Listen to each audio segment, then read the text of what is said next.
So we recently got a circular from Lagos State government indicating or saying informing real estate investors whose property falls on the right of way to evacuate before government agencies will begin to do the needful evacuations of properties that they consider to be on the right of way.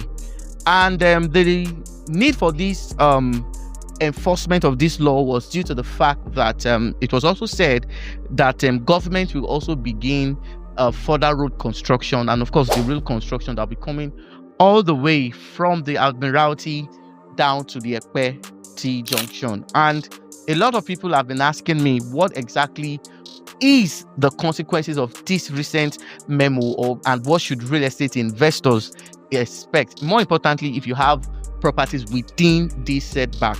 So today I'm going to be explaining government setbacks, right of ways, and of course the type of right of ways that you should look out for if you are investing in Lagos. In case you're coming across a video like this for the first time, please do well to subscribe, support us by turning on the notification bell, share this beautiful video with your friends and families. Trust me, every information we have shared here has helped thousands of real estate investors from not making terrible real estate investment. I'll see you immediately after this short commercial. Don't go nowhere.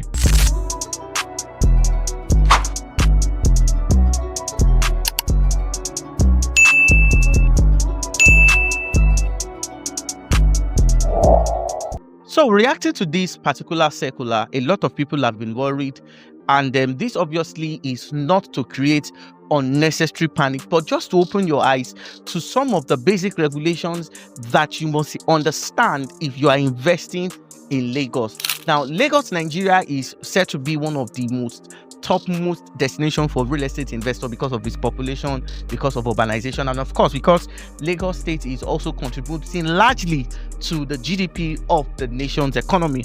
However, most of these important discussions are mostly ignored whenever land transaction or real estate investment is concerned, and many people are not fully aware that when investing in Lagos or investing in any landed or properties of your choice, it is very important that you must ask some fundamental questions, because you see, having all this information at your disposal will help you make a very, very profitable real estate investment decision. So let's quickly talk about why setbacks. Now, when governments are creating land documentations, like whenever they are doing a C of O, or they are doing a registered survey, or they are doing a registered layout for a particular property, governments are always mindful of most of their projects that they will be doing either immediately or in the future. And this is why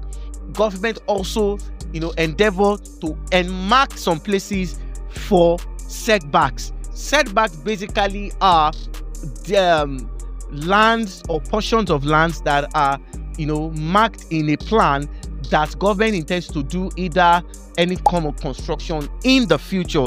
Now, the moment a real estate developer or a real estate investor encroach on this particular setback is said to be what we call a right of way.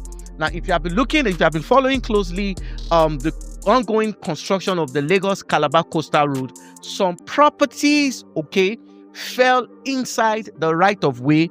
And of course, when you see most of the markings, you see ROW, which means this property falls on the right of way, and of course it will be demolished. So what real estate investors need to understand is that whenever you are buying properties in Lagos, you need to be mindful of the number of square meters that is required to be observed before you start building. A lot of people don't know this. Like, for instance, if you are buying a waterfront property or a lagoon front property, there's a required number of setback. Before, it used to be 30 meters away from the water if it is a lagoon property. If it's a lagoon front property, the required setback by Lagos State before, I don't know if it has been updated, but it used to be 30 square meters away from the water. If it is a beachfront property, it is 50 meters away from the water. So, and a lot of people a lot of outrage happened last year, when the federal government had to demolish the popular landmark beach resort. And basically, it was said that that property was inside the right of way for the construction of the Lagos Calabar Coastal Road. So on this episode, I'm going to be explaining the types of setbacks, and I'm also going to explaining the types of documents and of course the purpose of these documents, and you are going to get a lot of value. Before I go further, please, if you are watching this for the first time or you have been watching us, this is your second time, please encourage us by subscribing, turning on the notification bell. This kind of video needs to go viral. It is not all those bomb videos that should go viral. This kind of video, because we are sharing important information that can save anybody that wants to invest in Lagos that may not have this information at their disposal. This information is coming on the free of charge, and this is why it should go viral. So please help us by liking this video, by sharing it, and of course by subscribing. So what are the basic types of setback? The first setback you should know is what we call the water setback. Of course, that was the first one I mentioned. For the lagoon 30 meters away from the water, if it's a sea, like the beachfront, it is 50 meters for the setback. So the next setback that you also need to understand is what we call the road setback. Okay, remember I said that whoever does not observe these setbacks and build on them, they are regarded as what? Right of way. And any property that is found on the right of way is subject to what? To demolition. So we have road setbacks, we also have pipeline setbacks, we have power line setbacks, we have rail line setbacks, and we have bridge setbacks. So these are the important setbacks that you must pay attention to. And how can you know if a property falls in any of these setbacks? And one of the ways you can know basically is when you involve a professional to do a thorough due diligence on the property. Now, many of us are aware, or many of us are convinced that once a property have a setback, it is free. Yes, even if a property has a C of O, it is free. But you also further need to ensure that the developer is not going to encroach on any of this right of way that I have just outlined. So these are some of the things you need to know. So you need to know how this place is far from the estates, and you need to also you also need to confirm if the developer is willing to stick to this setback, because if they don't and there's a future construction on this particular thing, your property will certainly be affected. Also on land documentation, today we are talking due diligence. You also need to understand the kind of estates you are buying. For instance, I've seen instances whereby a lot of real estate investors have bought lands with agricultural C of O's. I've seen it, because when we come to C of O's, we have agricultural C of O, we have government allocation C of O, we have individual C of O's, and we have industrial C of O's. Because many people don't, because when they hear C of O, many people have this, assertions that all C of O's are all C of O. Ladies and gentlemen, what is this video? All C of O's are not C of O's. We have agric C of O, which is suitable for agriculture. See, you cannot have land that has agric C of O and you want to be building estates or something. What you're allowed to build, as stated in the Lagos State land laws, are farm quarters and strictly for farming purposes. So you must pay attention to that.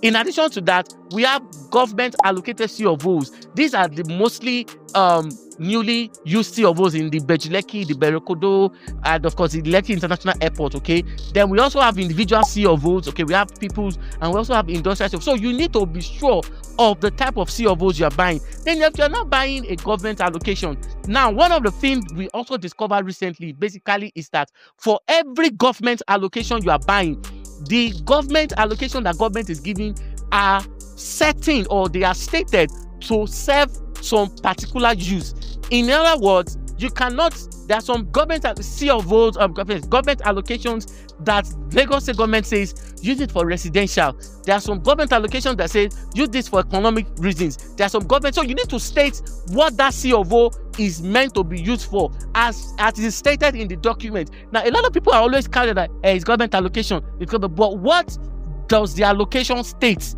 What is the usage? What is the purpose? What is the durations? These are important questions that real estate investors don't pay attention to. And this is when all these things will make sense to you if you are working with a real estate consultant that understands the importance of a master plan. For instance, I have a land that has gazette.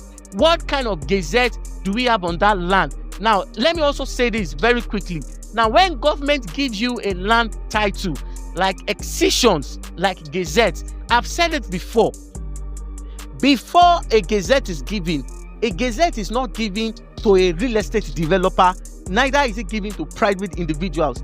According to the Lagos State Land Registry laws, gazettes are given to villages and communities. That's why you find out that a gazette that is given, okay, has the name of the community or the name of the family. It has the year it was published, okay. It also has the volume number that you can use to conduct a due diligence for you to know when that gazette was granted. Now, when a real estate developer is buying that gazette, it is required that the real estate developer do a deed of assignment, and when they have bought that gazette, they're expected to register the deed with Alaro so that they can inform government that this gazette that you have given this particular community, this gazette that you have given this particular village and whatever, we have bought it. And this is when that community or when that developer has the right to take possession.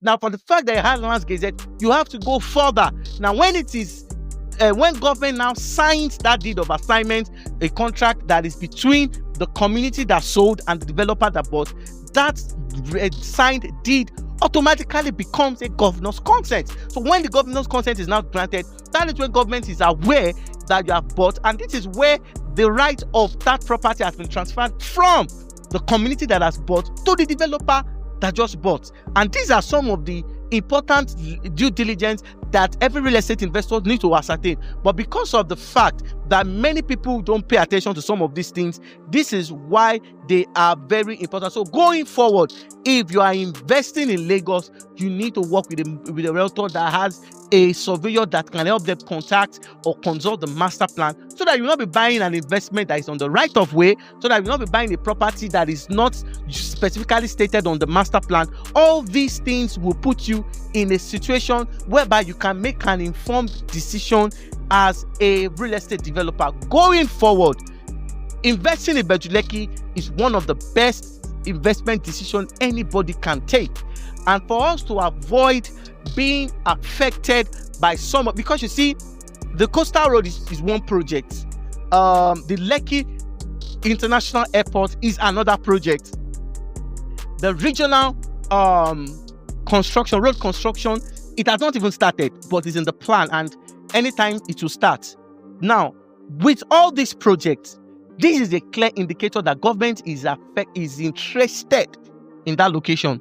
Going forward, as a real estate investor, you need to work with a professional. Now, I've had several instances of real estate investors calling me. See, if you have bought a property without doing your own due diligence, I'm sorry, I can't help you to. The only thing we can just do basically is to help you facilitate if you are present working on your governor's consent or you want to register your deed. Of course, we know some. I'm not, and I also need to make this clarification. I am not a lawyer. I am not a surveyor, but I'm a real estate expert that understands what Lagos state land laws and regulations entails. So if your interest, okay, is to buy a property that will not give you problem, regardless of the price, you can contact me. So that's basically what I do. So a lot of people have mistaken me for a surveyor. I'm not a surveyor, but I'm an informed real estate advisor who understands some of these basic regulations and who can put you on the right path as far as investing in Lagos is concerned. So if you want to do any form of real estate investment on the island, on the mainland, cash flow and every other thing, you are free to reach out to me until I come your way in another insightful, educative, and of course explosive episode of Property Matters like this. Please and please subscribe to this channel, share this video with your friends and family. Trust me, you will be glad that you met this video and you are part of the Property Matters community. See you in my next video. Bye for now. God bless you.